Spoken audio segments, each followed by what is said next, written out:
এদের মূল লক্ষ্য হচ্ছে বাংলাদেশি মুসলিম রোহিঙ্গাদের বাঁচানো, নইলে এরা ভোটে জিতবে না। আপনি এই লোকসভা কেন্দ্রে মুসলিম বুথগুলো আর হিন্দু বুথগুলো পাশাপাশি রাখুন।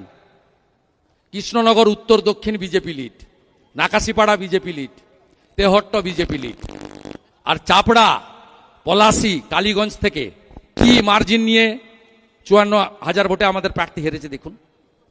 এবং বাংলাদেশ পার্শ্ববর্তী এলাকাতে কাঁটাতারের বেড়া না থাকার জন্য, যেহেতু কাঁটাতারের বেড়া নেই, জমি মমতা ব্যানার্জি দেয়নি, অবৈধ বাংলাদেশি মুসলিম অনুপ্রবেশকারীদেরকে ঢুকিয়েছে।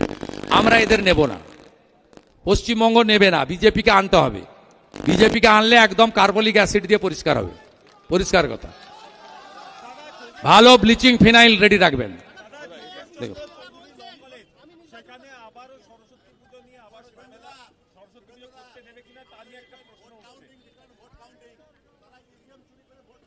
Trust trust trust BJP.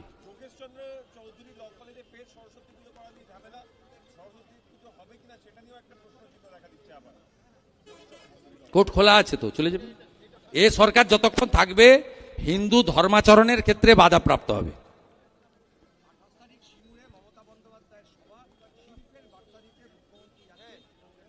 আচ্ছা, শ্মশান করে দিয়ে উনি একবার গিয়ে সরষে ছড়িয়েছেন, একবার গিয়ে জেসিপি দিয়ে গর্ত খুলেছিলেন মাছ চাষ করবেন বলে। ওখানে মাছ চাষও হয়নি, সরষেও হয়নি, ধানও হয় না, আলুও হয় না, আর রতন টাটাকে তাড়িয়েছেন।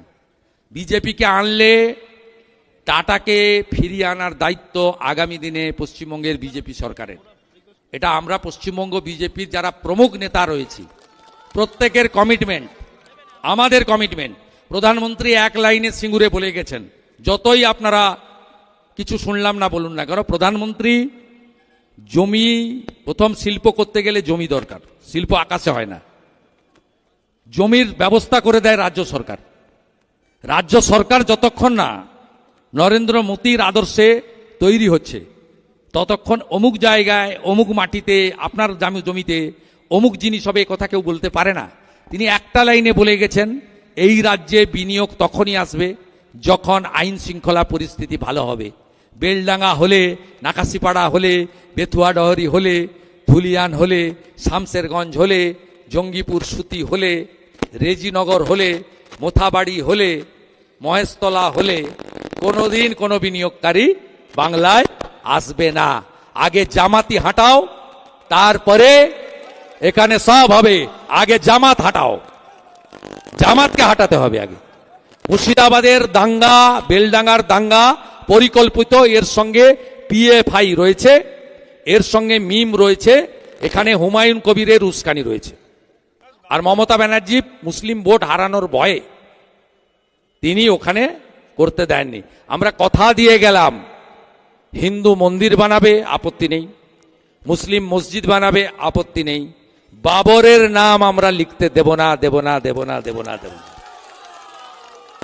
বিজেপিকে আনবেন, বাবরের নাম লিখতে দেব না। বাবর ভারতীয় নয়, ভারত মোগল পাঠান, হানা দিতে এসেছিল, ধর্ম পরিবর্তন করেছে, মন্দির ভেঙেছে, আমার মা বোন দিদির ইজ্জত লুট করেছে। বিজেপিকে আনলে কোথাও বাবর, জাহাঙ্গীর, শাহজাহান, আকবর, ঔরঙ্গজেবের নাম লেখা হবে না, হবে না, হবে না।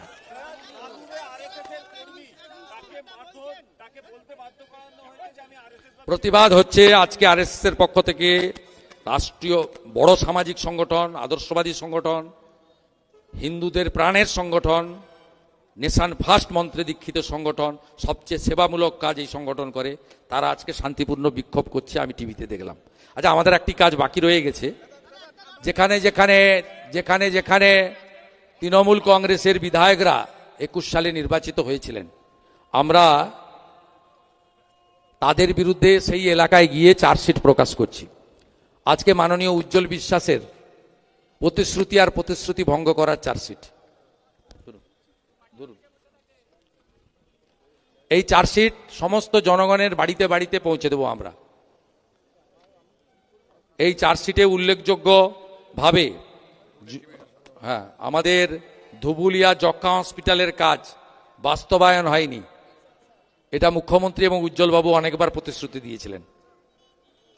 রেল স্টেশনের ওভারব্রিজ নেই, রেল দপ্তর একাধিকবার জমি চাওয়া সত্ত্বেও জমি দেয়নি রাজ্য সরকার। এর বাইরেও জমি মাফিয়াদের কবলে সরকারি জমি, এশিয়ার বৃহত্তম দুবুলিয়া টুবি হাসপাতাল এখন ভূত বাংলো। জলঙ্গি নদী থেকে প্রশাসনের ডাকের ডগায় নিয়ন্ত্রণহীন বালি তোলা হচ্ছে। পালপাড়া এবং ভাতজাংলা সংলগ্ন এলাকায় দিনের আলোয় জুয়া এবং নেশাযুক্ত দ্রব্যের ঠেক চলছে। পুলিশ, তৃণমূল মিলিতভাবে এই এলাকায় এই কাজ করছে। বিস্তারিতভাবে আমাদের এই চার্জশিটে দেওয়া আছে। তাই সবাই মিলে শপথ নেন, পাল্টানো দরকার, চাই বিজেপি সরকার। শুধু বিজেপি সরকার নয়, কৃষ্ণনগর দক্ষিণ থেকেও পদ্মফুলের বিধায়ককে পাঠাতে হবে। যে কাজ উজ্জ্বলবাবু 15 বছরে করেননি, সেই কাজ 1 বছরে আগামী ভারতীয় জনতা পার্টির সরকার করবে।